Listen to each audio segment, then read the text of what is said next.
नमस्कार, आप देख रहे हैं देश की बात। मैं हूं नगमा। आज देश की बात में बात बिल्किस बानो की। बिल्किस बानो जो गोधरा कांड के बाद हुए दंगों की एक विक्टिम है, एक पीड़ित है, जिनके साथ सामूहिक बलात्कार किया गया था। मार्च 2002 में गोधरा कांड के बाद हुए दंगों में दाहोद में बिल्किस बानो के साथ गैंग रेप हुआ। उसके सामने उसके परिवार के 7 लोगों को मार डाला गया था, जिसमें उसकी 3 साल की बच्ची भी शामिल थी। बिल्किस बानो उस वक्त गर्भवती थी। परिवार की हत्या के बाद उनके साथ सामूहिक बलात्कार किया गया और इस घटना के सालों बाद 2008 में मुंबई की स्पेशल कोर्ट ने इसमें 11 लोगों को उम्र कैद की सजा सुनाई, जिसे बॉम्बे हाई कोर्ट ने भी माना।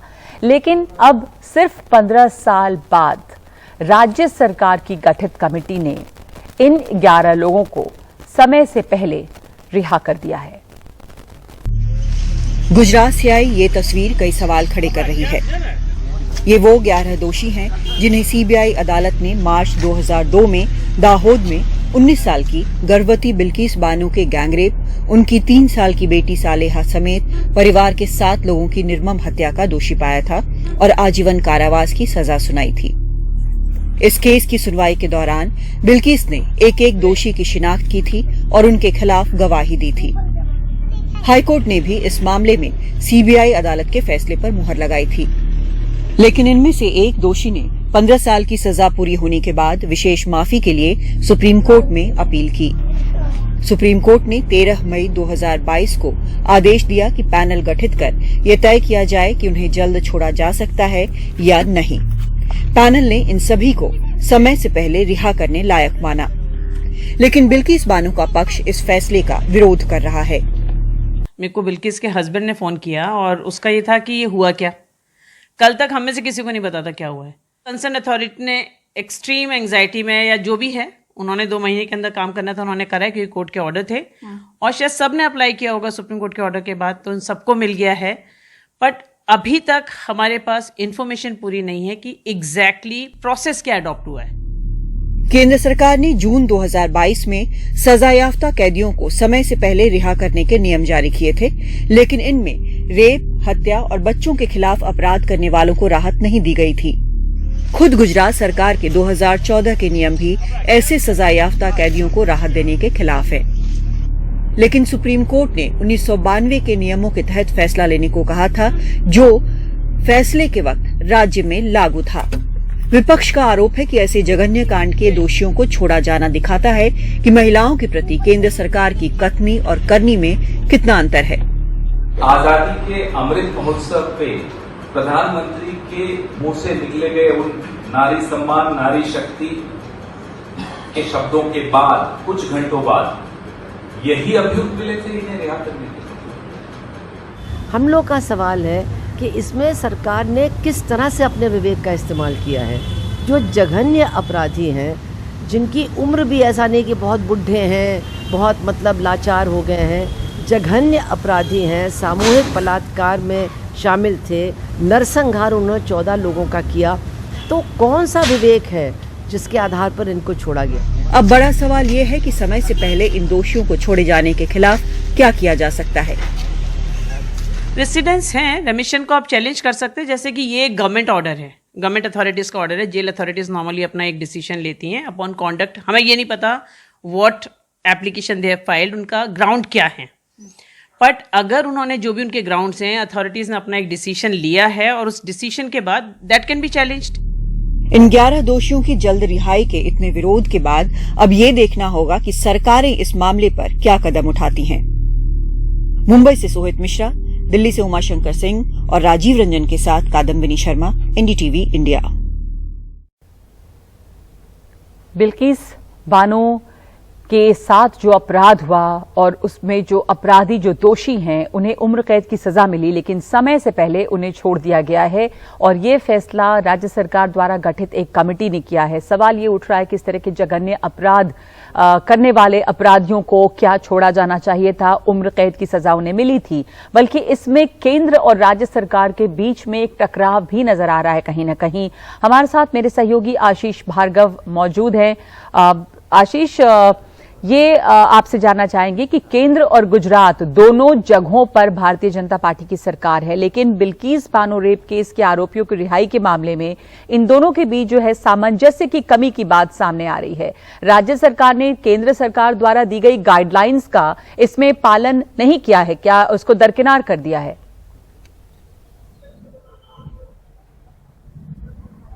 जी देखिए, एक और इसमें बड़ी कानूनी पहलू है, एक दांवपेच हम इसको कहेंगे, वो समझना काफी जरूरी है। इस केस में एक जो दोषी था वो बॉम्बे हाई कोर्ट गया था और उसने मांग की थी कि उसको 14 साल पूरे हो चुके हैं, इसलिए उसकी प्रीमेच्योर समय से पहले रिहाई के बारे में दिशा निर्देश दिए जाए सरकार को। तो मुद्दा ये फंस गया यहाँ पर, क्योंकि 2004 में ये मामला सुप्रीम कोर्ट ने अजीबोगरीब परिस्थितियों को देखते हुए, बिल्किस बानो की अर्जी को देखते हुए कि सबूत मिटाए जा सकते हैं गुजरात में, इसलिए इस मामले को ट्रायल कोर्ट में महाराष्ट्र बॉम्बे की ट्रायल कोर्ट में शिफ्ट कर दिया था और बॉम्बे में ये ट्रायल चला था। अब सवाल ये है कि जब बॉम्बे ने सजा दे दी 2004 में, तो बॉम्बे हाई कोर्ट में अपील हुई, बॉम्बे हाई कोर्ट ने अपहोल्ड कर दिया, सबकी सजा बरकरार रही। तो ये मामला जो है सुप्रीम कोर्ट में पेंडिंग हो गया, अपील हाई कोर्ट का मामला खत्म हो गया। लेकिन जब इस दोषी ने अर्जी लगाई तो बॉम्बे हाई कोर्ट ने इस अर्जी को ये कहते हुए खारिज कर दिया कि मामला गुजरात का है, यहाँ तो सुप्रीम कोर्ट ने ट्रांसफर किया था इस केस को ट्रायल चलाने के लिए, इसलिए प्रीमेच्योर रिहाई हो ना हो, कौन सी सरकार इस पर गौर करे, ये जो मुद्दा है, ये मुद्दा क्योंकि हमारे यहाँ का नहीं है, महाराष्ट्र का मुद्दा नहीं है, ये हम तय नहीं करेंगे, उसे डिसमिस कर दिया। लेकिन ये जो दूसरे दोषी हैं, ये जब वहां सुप्रीम कोर्ट आया, इसने ये मुद्दा उठाया और कहा कि उसको 15 साल 4 महीने जेल में हो चुके हैं। आप सुप्रीम कोर्ट से कहा कि आप डिसाइड करिए कि इस मुद्दे पे कौन सी सरकार जो है वो रिहाई से पहले प्रीमेच्योर रिहाई पर विचार करेगी, महाराष्ट्र सरकार जहां पर ट्रायल चला, या फिर गुजरात जहां पर ये पूरा इंसिडेंट हुआ और जहां पर जिस जेल में वो लोग बंद हैं। तो एक और मुद्दा ये था कि कौन सी पॉलिसी के तहत उनको रिहाई मिले। तो ये एक कानूनी दांवपेच हम इसको कहेंगे, जिसमें सुप्रीम कोर्ट का आदेश बीच में आ गया और गुजरात सरकार ने जो प्रीमेच्योर रिहाई की है वो सुप्रीम कोर्ट के आदेश के मुताबिक की है। यहां पर सुप्रीम कोर्ट ने 2 बड़े मुद्दे तय किए मई 2022 में। पहला मुद्दा उसने ये तय किया, क्योंकि ये जो घटना थी ये गुजरात में हुई थी, इसलिए गुजरात की अदालत का क्षेत्राधिकार इसको माना जाएगा और गुजरात सरकार प्रीमेच्योर रिहाई पर फैसला करेगी। दूसरा मुद्दा यह था कि आखिरकार कौन सी पॉलिसी लागू हो, क्योंकि 2014 में सुप्रीम कोर्ट का एक बहुत बड़ा फैसला आया था, 5 जजेस का यह फैसला था, संविधान पीठ का यह फैसला था, और मुद्दा यह था राजीव गांधी के जो हत्यारे थे वो तमिलनाडु सरकार उनको समय से पहले रिहाई देना चाहती थी, केंद्र सरकार सुप्रीम कोर्ट में पहुंची थी। तो मुद्दा यह था कि जिन मामलों की जांच सेंट्रल एजेंसी यानी सीबीआई जैसे एजेंसियों ने की हो, जो केंद्रीय एजेंसियां हैं और उन पर सेंट्रल लॉ लगे हों, केंद्रीय कानून लगे हों, उनकी रिहाई कौन करेगा, राज्य सरकार करेंगी या फिर केंद्र सरकार करेगी। तो सुप्रीम कोर्ट ने कानून ले डाउन किया कि जिस मामलों की सीबीआई जैसी सेंट्रल एजेंसियां जांच करेंगी उनमें रिहाई के लिए राज्य सरकारों को केंद्र की सहमति की जरूरत होगी। वहीं पर केंद्र ने 2014 में गाइडलाइन का संशोधन किया था समय पूर्व रिहाई का, और उसमें एक एनेक्चर जोड़ा था, जो गुजरात ने भी एनेक्चर जोड़ा कि 2014 में जो पॉलिसी आई उसके मुताबिक जो गैंगरेप, रेप और मर्डर जैसे संगीन अपराध हैं, गंभीर अपराध हैं, जिन पर उम्र कैद तक की सजा है, उन कैदियों को समय से पूर्व रिहाई नहीं मिलेगी, उनको विचार नहीं किया जाएगा। तो यहां पर जो दोषी है उसने ये कहा कि हरियाणा के केस में सुप्रीम कोर्ट ने तय किया है, 2014 का ये पहले से सुप्रीम कोर्ट का एक फैसला है कि जिस दिन ट्रायल कोर्ट से दोष साबित किया गया हो, दोषी साबित किया गया हो, वो समय पूर्व रिहाई के लिए वो जो पॉलिसी उस समय की होगी वो पॉलिसी लागू होगी। तो यहां पर सुप्रीम कोर्ट ने इस बात को मान लिया और सुप्रीम कोर्ट ने कहा गुजरात सरकार समय पूर्व रिहाई पर विचार करेगी, और 1992 जुलाई 1992 की पॉलिसी जब 2004 में वो दोषी ठहराए गए थे, वो पॉलिसी जो थी उस पर विचार करके गुजरात सरकार रिहा करेगी। तो यहां पर ये कानूनी दांव पे फंस गया और गुजरात सरकार ने 1992 की जो पॉलिसी थी, जिसमें 14 साल से ऊपर समय पूर्व रिहाई हो सकती थी बशर्ते कि दोषियों का कंडक्ट अच्छा हो, उनका आचार व्यवहार अच्छा हो जेल में, उनकी सुधरने की, रिफॉर्मेशन की, परिवार में, समाज में रहने की गुंजाइश हो दोबारा से, तो वो रिहाई दे सकती है, और उसी के तहत ये रिहाई हो गई। और मुझे लगता है कि अब ये मामला फिर से सुप्रीम कोर्ट पहुंचेगा, क्योंकि जिनकी रिहाई हुई है, जो आदेश सुप्रीम कोर्ट ने दिया, शायद वो उस भावना के तहत नहीं दिया होगा, क्योंकि वो एक टेक्निकल, एक कानूनी पहलू थे जिसका उसने समाधान किया था कि किस तरीके से रिहाई हो। लेकिन एक नई डिबेट शुरू हो गई है अब कि एक तरफ एक पॉलिसी आती है जिसमें ऐसे दोषियों को सजा रिहाई नहीं मिल सकती, लेकिन इतना बड़ा हीनियस गंभीर केस करने के बावजूद अगर कोई 15 साल में बाहर आ जाए और एक नहीं तमाम दोषी बाहर आ जाएं, तो निश्चित तौर पे देश के अपराध शास्त्र, आपराधिक न्याय तंत्र और देश की न्यायपालिका को एक बार फिर से विचार करने की जरूरत है इस पूरे मुद्दे। जी, बहुत बहुत धन्यवाद आपका आशीष, इस पूरी बात को बहुत अच्छी तरह समझाने के लिए और ये बताने के लिए कि इसमें क्या कानूनी दांव पेच है और किस वजह से गुजरात हाईकोर्ट ने या किस कानूनी पॉइंट का इस्तेमाल करते हुए रिहाई कर दी है। लेकिन ये सवाल जरूर उठेंगे कि इस तरह के जघन्य अपराध में तमाम 11 आरोपियों की रिहाई होती है और अब वो एक बार फिर से आजाद हैं, जबकि जो पीड़ित है वो इतने सालों से लगातार अपने एड्रेस, अपने पते को बदल बदल कर रहने को मजबूर रहे हैं, छुप कर रहने को मजबूर रहे हैं। और ये याद रखना जरूरी है कि आजादी के अमृत महोत्सव के मौके पर जो प्रधानमंत्री ने बात की महिलाओं के सम्मान को लेकर और उसे ठेस नहीं पहुंचाने की बात, उसको लेकर विपक्ष जो है वो सवाल उठा रहा है कि क्या सरकार कहती कुछ है और करती कुछ है। और जो गाइडलाइंस भी थी उसमें भी ये नहीं है कि जो रेप के आरोपी हैं उन्हें छोड़ा जाए समय से पहले। यहां कुछ कैदियों के छोड़े जाने की बात जरूर हुई थी आजादी के अमृत महोत्सव के मौके पे, लेकिन बलात्कार के जो अपराधी हैं उनके लिए नहीं।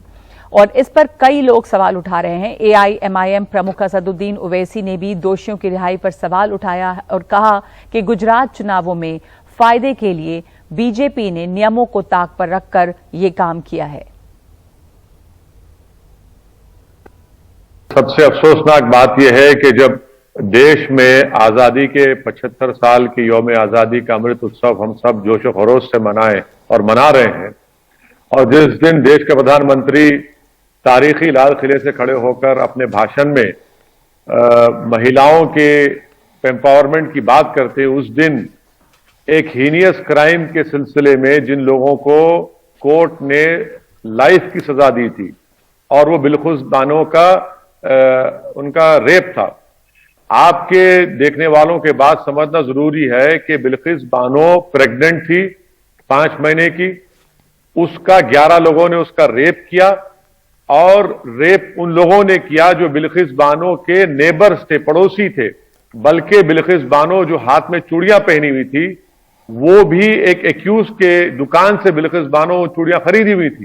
तो बिल्किस बानो प्रेग्नेंट थी, 3.5 साल की उनकी बेटी को उनके सामने सर पर उसके सर को मारकर उसकी हत्या की गई।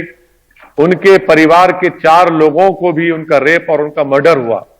तो एक हीनियस क्राइम के सिलसिले में आप उनका रिमिशन देते हैं। और बाबा, मैं यहां पर बताना जरूरी समझता हूं कि अभी एक संजय गुप्ता नामी IAS ऑफिसर ने गवर्नमेंट ऑफ गुजरात की रिमिशन पॉलिसी को ट्वीट किया, जिसमें आप एनेक्शर 1 देखेंगे तो एनेक्शर 1 में बाबा क्लियरली लिखा हुआ है कि जो लोग ग्रुप मर्डर करते हैं 1, 2 और ज्यादा लोगों का, ये एनेक्शर में 0.4 है। और उसी में अगर आप देखेंगे तो उस एनेक्शर में 0.4 में D देखिए, prisoners convicted for murder with rape और गैंग रेप, इनको रेमिशन मिल ही नहीं सकता। ये तो गुजरात गवर्नमेंट का खुद पॉलिसी है। अब ये नहीं मालूम कि सुप्रीम कोर्ट ने क्या स्पेसिफिकली कहा था कि इनको दे दो रेमिशन। तो ये पूरे के पूरे लाइफ सेंटेंस है, रेप का, मर्डर का इन पर चार्ज कायम हो चुका है और गुजरात गवर्नमेंट की रेमिशन पॉलिसी के खिलाफ इनको इस तरह का रेमिशन दिया जाता है। तो क्या पैगाम हम दे रहे हैं? देश के प्रधानमंत्री भाजपा पूरे देश को क्या पैगाम दे रही है? इससे बात साबित होती है कि वो जो बात करते हैं महिलाओं के एम्पावरमेंट की, और खास तौर से राखी के दिन एक नहीं कई मुस्लिम महिलाओं को बुला बुलाकर उनके हाथ से राखी बंधवाई गई, बुर्का पहने हुई थी, सब झूठ है। आप सिर्फ भाजपा तुष्टीकरण की राजनीति कर रही है और भाजपा उन लोगों को इनाम दे रही है रेमिशन पॉलिसी का गलत इस्तेमाल करके, जिन्होंने एक महिला का इस तरह से बर्ताव किया, एक परिवार की हत्या की और रेप किया। तो बिल्किस बानो के आरोपियों को जो छोड़ा गया है उसके ऊपर ये सवाल जरूर खड़े होंगे कि क्या बिल्किस बानो को इंसाफ मिला। और दूसरी खबर जो उतनी ही ज्यादा दर्दनाक है और शर्मनाक है वो राजस्थान के जालौर की खबर है, जो कुछ दिनों पहले वहां से खबर आई कि एक शिक्षक की पिटाई से अनुसूचित जाति के 9 साल के बच्चे की मौत हो गई। सिर्फ 9 साल का बच्चा, और उसको शिक्षक ने पीटा, और इसलिए पीटा क्योंकि वो सवर्ण जाति यानी कि जो शिक्षक थे उनके लिए रखा गया पानी, उसका घड़ा, उसने उसके मटके को छुआ। इस घटना के 2-3 दिन के बाद अब सियासत गर्मा गई है। गहलोत सरकार न सिर्फ बीजेपी के निशाने पर है बल्कि कांग्रेस के एक विधायक ने भी इसके विरोध में इस्तीफा दिया है, और भी इस्तीफे हो रहे हैं। 12 के अटरू से विधायक पंचानंद मेघवाल ने ये कहते हुए इस्तीफा दे दिया है कि वो अब दलितों के खिलाफ अत्याचार को और बर्दाश्त नहीं कर सकते। आज ही कांग्रेस नेता सचिन पायलट जालौर गए हैं और इस दौरान वो पीड़ित परिवार से भी मिलेंगे। शनिवार को इस बच्चे की मौत हो गई थी। बच्चा दलित था और उसने सवर्ण जाति के शिक्षक की मटकी से पानी पीने की कोशिश की, जिसके बाद टीचर ने उसकी इस बुरी तरह से पिटाई की कि उसकी मौत हो गई। उसके मटके से पानी पीने के नाम पर उसकी बेटी की हत्या की जाती है।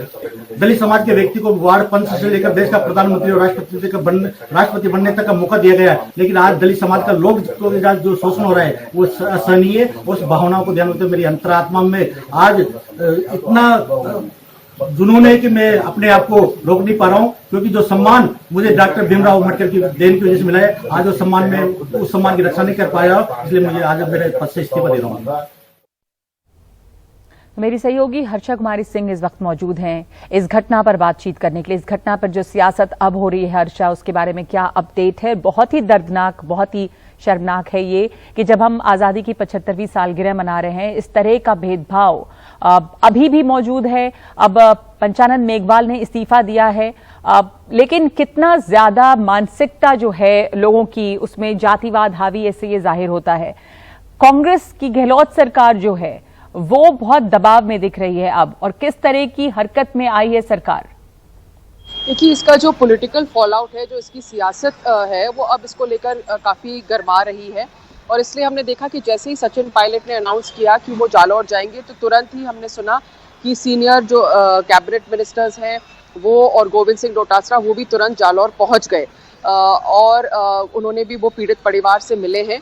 तो जाहिर है कि इसका जो एक राजनीतिक इसका जो फॉल आउट है वो काफ़ी इम्पोर्टेंट है गहलोत गवर्नमेंट के लिए, क्योंकि जो जालौर है एक तो जोधपुर से अड़ता हुआ है। जालौर एक ट्रेडिशनल वोट बैंक है, बहुत बड़ी मात्रा में शेड्यूल कास्ट पॉपुलेशन है वहाँ पर, और ये हाथ से नहीं चला जाए, इसको लेकर काफ़ी कोशिशें की जा रही है पार्टी द्वारा। और पिछली बार भी हमने देखा था कि जो शिफ्टिंग वोट है, अगर दलित वोट बैंक शिफ्ट हो जाता है तो काफ़ी नुकसान पहुंचाता है कांग्रेस को। राजस्थान में चुनाव 1 साल दूर हैं, तो ये सारी जो प्रतिक्रियाएं हम देख रहे हैं वो इसको लेकर हो रही है। और जहां तक आपने सवाल किया कि हाँ, आज भी राजस्थान में और सिर्फ राजस्थान में नहीं लेकिन कई जगह देश में रूढ़िवादी परंपरा, कुरीतियाँ अभी भी एक तरह से हावी हैं। और ये जो छुआछूत की जो हम बात करते हैं, जो बिल्कुल इलीगल है कि आप इसको हाथ नहीं लगा सकते, पानी नहीं पी सकते, या आप इस मंदिर में बिल्कुल अंदर नहीं आ सकते, बाहर से ही करना है, तो ये सारी घटनाएं होती हैं, दूर दराज इलाकों में होती हैं। और ये अब भी है, कानून के बावजूद जो सोशल माइंडसेट है शायद उसको बदलना ज़्यादा ज़रूरी है। और ये सोशल माइंडसेट अब तक बदला नहीं है और किस बुरी तरह से हावी है अभी भी ये साफ नजर आता है। बहुत ही दर्दनाक ये घटना जो जालौर में हुई राजस्थान के। हर्षा, धन्यवाद आपका। बहुत ही अफसोस की बात है कि 9 साल का बच्चा जिसे शिक्षक ने ऐसे पीटा कि बाद में उसकी मौत हो गई है, और सिर्फ इसलिए क्योंकि वो सवर्ण नहीं था, इसलिए उसकी पिटाई हुई। और इस वक्त एक ब्रेक ले रहे हैं हम। ब्रेक के बाद कश्मीर में एक बार फिर से घाटी में टारगेट किलिंग।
जम्मू कश्मीर में टारगेट किलिंग की घटनाएं थमने का नाम ही नहीं ले रही हैं। दक्षिण कश्मीर के शोपियां में एक बार फिर से टारगेट किलिंग का मामला सामने आया है। मंगलवार को शोपियां जिले में एक सेब के बागान में कश्मीरी पंडित की आतंकियों ने हत्या कर दी। हमले में कश्मीरी पंडित का भाई भी घायल हुआ है, जो अभी अस्पताल में है। आतंकियों ने 2 भाइयों पर फायरिंग की, जिसमें एक की मौत हो गई जबकि दूसरा घायल है। इलाके की घेराबंदी कर दी गई है और हमलावरों की तलाश जारी है। अभी तक की जांच में ये सामने आया है कि आतंकियों ने एक राइफल का इस्तेमाल किया।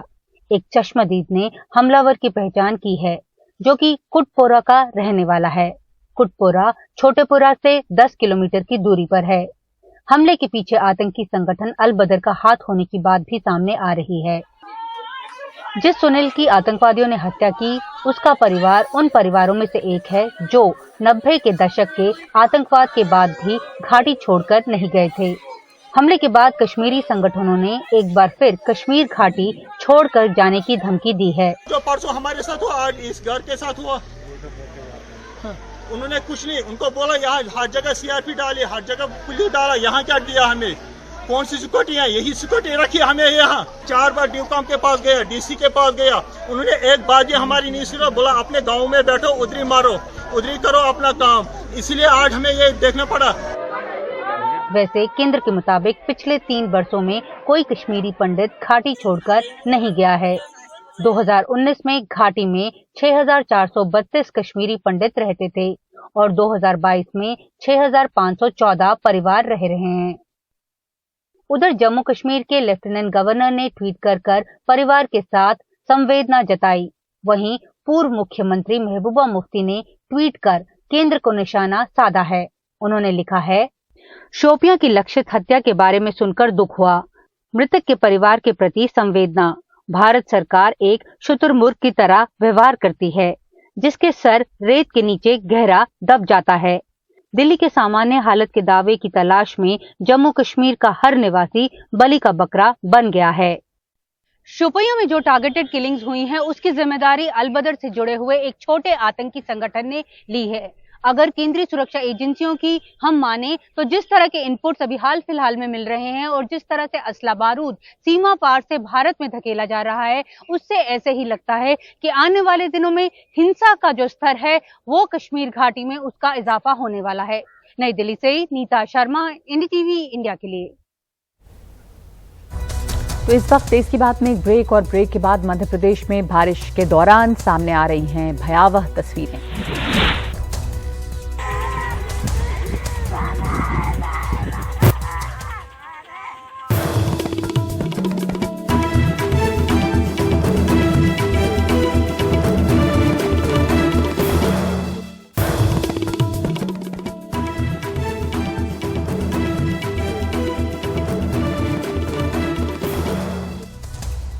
मध्य प्रदेश के ज्यादातर शहरों में तेज बारिश हो रही है। नर्मदा, चंबल, बेतवा, ताप्ती, शिप्रा सभी नदियां उफान पर हैं। छोटी नदियां और नाले भी उफान पे बने हुए हैं। कई बांधों के गेट खोलने पड़े हैं। बरसात में यहां पर से कुछ बहुत ही भयानक तस्वीरें सामने आ रही हैं।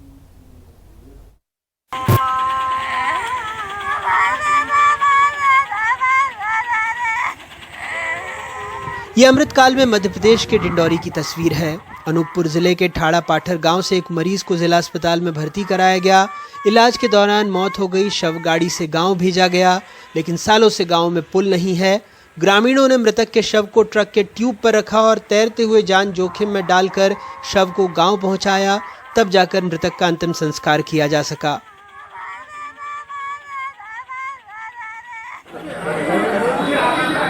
भारी बारिश में शिवपुरी के पुराने बस स्टैंड के पास रिहायशी कॉलोनी में 8 फीट लंबा मगरमच्छ घूमने निकल पड़ा। वन विभाग का कहना है कि शिवपुरी शहर में 3 अलग अलग जगहों पर मगरमच्छ नाले से निकलकर कॉलोनियों में जा घुसे हैं। नेशनल पार्क की टीम ने एक जगह से मगरमच्छ का रेस्क्यू कर लिया।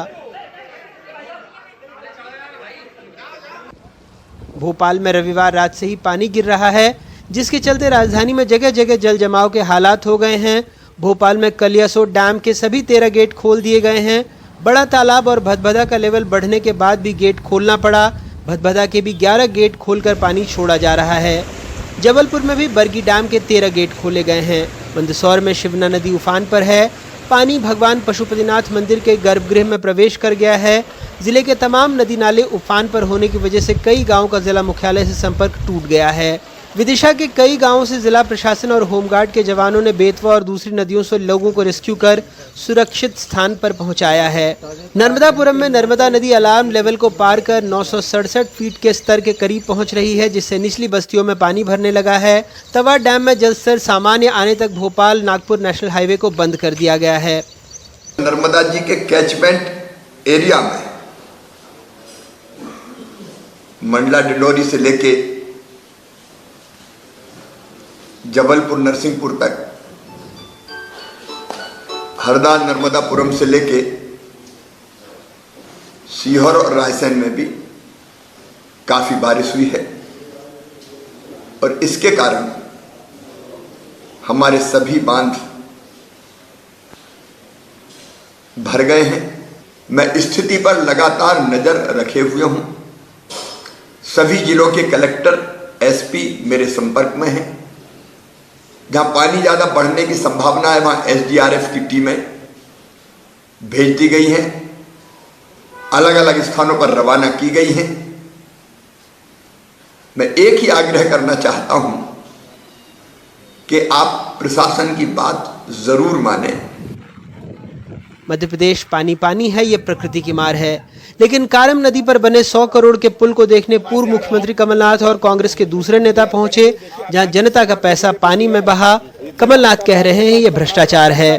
पूरे प्रदेश में भ्रष्टाचार की दीमक लगी हुई है और ये एक उदाहरण है इस दीमक का। हर जिले में भ्रष्टाचार की जो व्यवस्था बनाई है, पंचायत से लेके मंत्रालय तक, ये केवल नाटक, नौटंकी, इवेंट मैनेजमेंट का जो ये करते हैं जनता का ध्यान मोड़ने के लिए, पर जो सच्चाई है ये तो सबके आंखों के सामने है। बीजेपी अपनी पीठ थपथपा रही है पानी निकालकर। पानी निकालने की आवश्यकता क्यों हुई? अगर सही डैम बना था तो पानी निकालने की आवश्यकता क्यों हुई? ये तो पहली बारिश थी, इसकी कोई डैम में नहीं है। पता नहीं कितने और डैम फूटेंगे, पता नहीं कितने पुलिया फूटेंगे अगले 1 साल में। वही बीना नदी पर करोड़ों की लागत से बना बेगमगंज हैदरगढ़ का पुल 3 फीट तक धंस गया, जिससे कई गांवों का संपर्क कट गया है। ये भी साक्षात भ्रष्ट सिस्टम का आशीर्वाद है। मध्य प्रदेश के कई हिस्से जलमग्न हो गए हैं। मुख्यमंत्री शिवराज सिंह चौहान लगातार समीक्षा बैठक कर रहे हैं ताकि कहीं पर भी कोई आपदा की स्थिति न बन पाए और राहत और बचाव के काम में देरी न हो। हालात ऐसे हैं कि अकेले विदिशा जिले में ही मंगलवार सुबह से लगभग 200 लोगों को रेस्क्यू किया जा चुका है। मध्य प्रदेश में अपने ब्यूरो सहयोगी और भोपाल से कैमरा पर्सन रिजवान खान के साथ अनुराग द्वारी, एनडीटीवी इंडिया।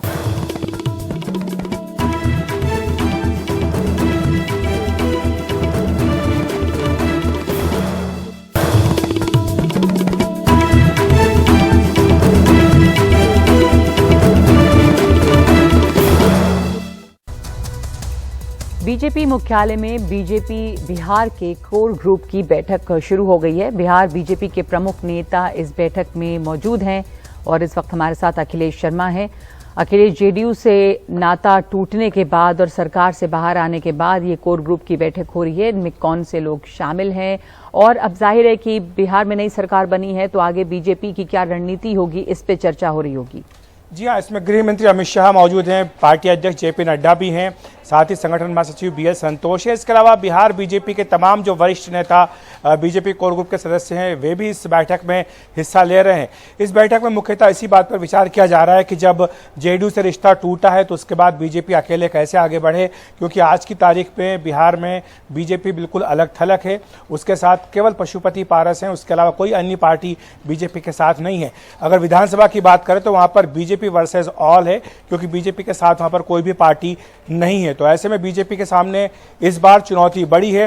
वैसे 2014 में भी नीतीश उसके साथ नहीं थे, लेकिन तब उपेंद्र कुशवाहा और चिराग पासवान, रामविलास पासवान उनके साथ थे, तब बीजेपी ने अकेले अपने बूते पर 21 सीटें जीती थी। लेकिन अब हालात बदले हुए हैं। ऐसे में पार्टी के सामने 2024 की चुनौती है, 25 की चुनौती है। बीजेपी के पास कोई चेहरा वहां नहीं है जो नीतीश का मुकाबला कर सके। इसके साथ साथ जो जातिगत समीकरण है वो भी बीजेपी से दूर छिटकते हुए नजर आ रहे हैं। तो ऐसे में कई चुनौतियां बीजेपी के सामने है। फिलहाल इस पर भी विचार किया जाएगा और साथ ही साथ यह भी विचार होगा कि अगर पार्टी नीतीश कुमार पर विश्वासघात का आरोप लगा रही है तो उसको लेकर आगे जनता के बीच कैसे जाए।